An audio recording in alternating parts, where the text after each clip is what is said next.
what your question is, even if you don't. No, let me tell you this story. This is a really interesting story. So, and it's exactly relevant to what you asked without knowing that you asked. The first time I ever wrote about WikiLeaks was 2008. And I wrote about them because they had published a document that was a document from the Pentagon that was top secret or classified, and WikiLeaks got a hold of it and published it. And what the document said was it was during 2008 in the summer when Barack Obama was running against McCain. And what the Pentagon was worried about was that there was growing anti-war sentiment in Western Europe. 2 or 3 different governments, I think one in the Netherlands, one in Portugal, had lost in the election because they were participating in the war in Afghanistan, which the Western European populations were turning against. And the Pentagon was petrified that they were going to lose all their allies and be left to rule Afghanistan alone. It was going to be expensive and very difficult. And what they said was our only hope, you know what their only hope, Jimmy, was for reversing the trend of growing anti-war sentiment in Western Europe? Their best hope? The election of Barack Obama.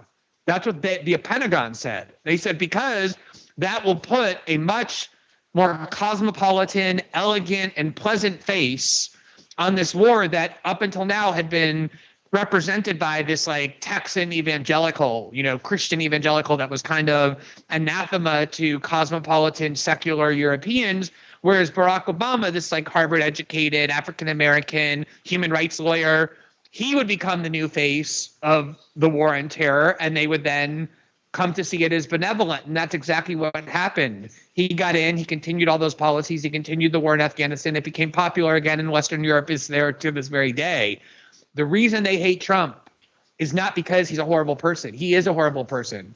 But that doesn't determine what you can do as president, the damage you can do. The reason they hate Trump is because Trump lacks both the willingness and the ability to put that pretty face on American imperialism and corporatism and to deceive both the domestic population and the international population about what the United States really is. I remember one of the things that they hated the most was when he went on Bill O'Reilly, and Bill O'Reilly asked him about, Putin killing people and why he's not more upset by that. And remember, Trump said, "Oh, you think we're so innocent? We have our own killers," which is like basic standard truth on the left. Like, if you don't know that about the United States, you don't know anything.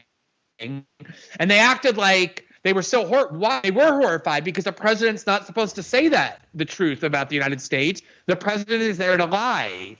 Through his face, through his behavior, through his comportment, nothing really changes. Wall Street and the CIA keep running everything. The president is there to kind of manipulate and massage public opinion, and Trump has no ability to do that. That's why they hate him.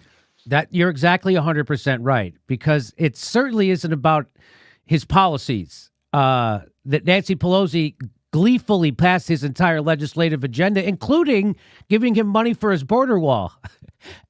She didn't have to do that. She did it. So this side, you're right. He puts an ugly face on imperialism, and they just can't have that. And so that's why they got to get it rid of. That's why there's the Lincoln Project. That's why that whole thing. And those guys are just as big of grifters. They're worse than Trump. So that's why I say somebody like Barack Obama had the ability to be more insidious than Donald Trump, because he made you think what he was doing the opposite of what he was doing. When Trump does something, he's doing it. Anyway, so